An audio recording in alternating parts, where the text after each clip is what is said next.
Okay, great. We have time for some closing questions, comments. They don't have to be questions of these people, but they can be directed. There's First Nation leaders. There's feds here, if I may call you that. Sorry. The province, in the form of Jamie, is still here. There's NGOs. We've got lots of people here who can respond to comments. We have one question there. Any other? Do you want to hold up? Anybody got? Okay. Well, let's start with Table 9. Thank you. And Table 1 will be next. And here comes the microphone. I'm sure I can throw my voice that far. That's all right. I used to call bingo. Out of the 10B, girls. Councillor Stan McLennan, Port Hardy. First of all, I want to thank the Moore Foundation for making it possible for some of us to be here today. We really appreciate that funding.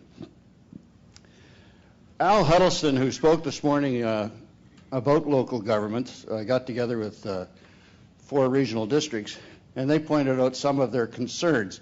And only one facilitator commented about that, and that was funding. What wasn't mentioned here today is that we felt that in order for all the stakeholders to get their input, that these meetings would be held in more than one place, like Richmond. Here we are in Richmond, and it's not even part of the PNCIMA area. So I would like that to be taken into consideration. I think there's some acknowledgement that there will be other forums, and that the next one is certainly going to be somewhere north in the territory, if not clearly Prince Rupert. I think there's been some acknowledgement of that. We've got Table 1 next and Table 16 after that. Where's Table 1? It's there. Thank you. And Table 16 will follow.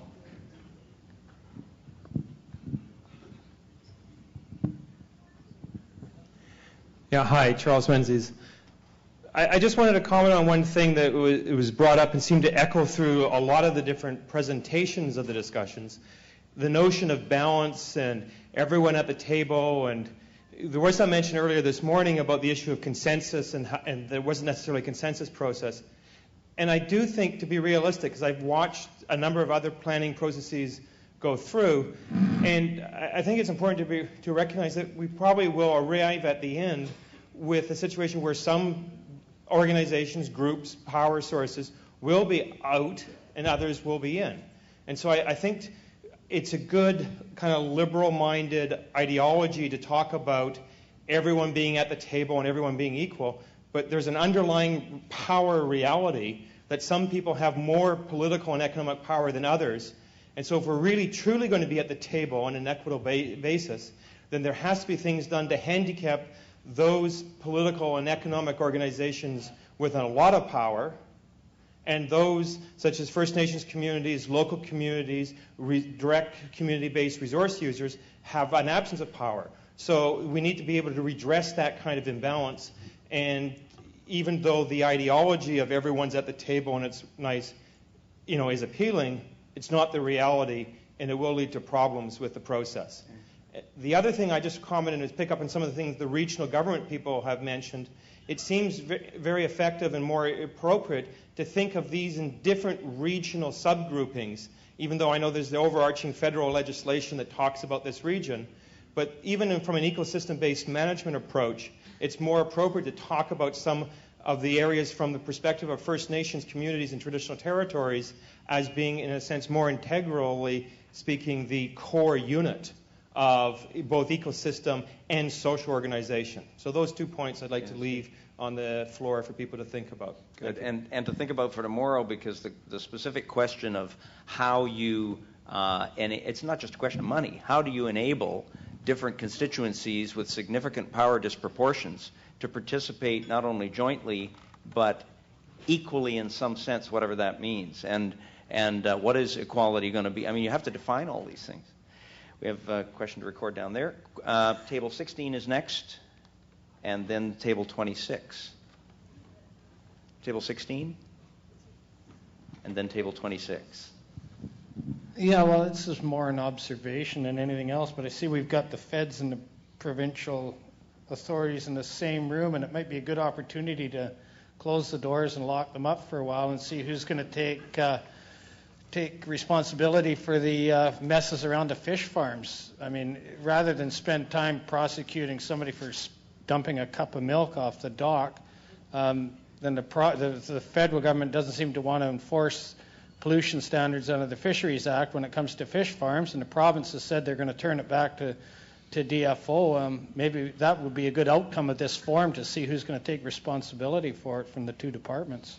And whether it's who's going to take responsibility, or Elliot Norris's idea of, can we just roll all these responsibilities into some cohesive force, given that they all have different jurisdictions and different mandates and different levels of authority. It's a daunting question. It's a daunting question. But it's got to be effective. Table 26 was next, and Table 4 is on deck. Robert Davis, Council Head Nation again. Just a couple of comments with regards to the forum, and I know it's the first forum, so I'm just relating to the question and answer period and how we're going through the sequences of time and time and time when this is such a huge project. So I'm hoping that in our next forum that whoever is putting on this forum puts a little more time and thought into 300 people sitting around listening to facilitators up there and not being able to give them the proper questions and answers that are needed to be answered. So I'm hoping, and the other question I had is, all these questions and answers that we are putting in this box, how are those going to be answered? I don't know if you have that answer. And the other thing with regards to the first panel that was up there this morning, I was kind of discouraged when the people that should have been up at the front that had the answers to those questions that came from the floor weren't there. It's kind of disheartening to see that, because if it matters that much to those individuals that are going to be moving this process forward, they should be at this table to answer those questions. And I was relating to who was it that didn't have all the answers? John. Who? Oh, poor John Bones. Yeah. And I'm saying John Bones because I know that there were people in this room that had answers to those questions, and not one of you got up to help him out with that. So I was kind of disheartened by that. All right, and that's, so if that's there's partly, if there's anybody that has an answer at that political level that may have some input to give us a little clarity on that, put your hand up. Say, I have some input for that, because I know there was some answers that could have been answered here today, and they weren't. So let's answer the questions that need to be answered. All right, and we may have to pose those questions again. And it was partly my responsibility not to have federal and provincial people jumping up all the time to the table, and I could have done that, so I apologize for that. I don't think there's any desire to avoid answering those questions, even the accusations. So I think people are prepared to respond to that. But we have to repose those questions, or you've got to hit them tonight at the reception, because they'll be there. Okay, no, I just wanted to throw that out there, like 2 days. 2 days isn't a lot of time. And back to your first point, the procedural point about the forum and subsequent forums, please, by all means, write stuff on your evaluation form, because if you have specific suggestions about how to make this more inclusive and get rid of the front and the back and maybe make it smaller or break it up differently, for goodness sakes, write those down. The steering committee wants to see that stuff. Oh, it's already there.